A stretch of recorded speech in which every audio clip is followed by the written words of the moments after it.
రాష్ట్రంలో ఉన్న ప్రభుత్వ వైద్య కళాశాలను ప్రైవేటీకరణ చేయడానికి ప్రయత్నాలు చేయడం మంచి పద్ధతి కాదని విశాఖపట్నం జిల్లా పెందుర్తి మండలం మాజీ శాసనసభ్యులు అన్నంరెడ్డి అదీప్ రాజు ముఖ్యమంత్రి తీరుపై ఆగ్రహం వ్యక్తం చేశారు.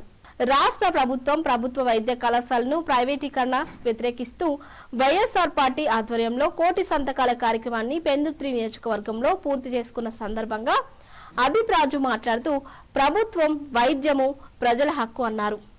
ఈ కళాశాలను ప్రభుత్వ ప్రైవేటీకరణ చేయడానికి ప్రభుత్వం ప్రయత్నం చేయడంపై మాజీ ముఖ్యమంత్రి వైఎస్ జగన్మోహన్ రెడ్డి రాజశేఖర్ ప్రజల నుంచి కోటి సంతకాలు సేకరించి రాష్ట్ర గవర్నర్ కి పత్రాలు అందిస్తారు.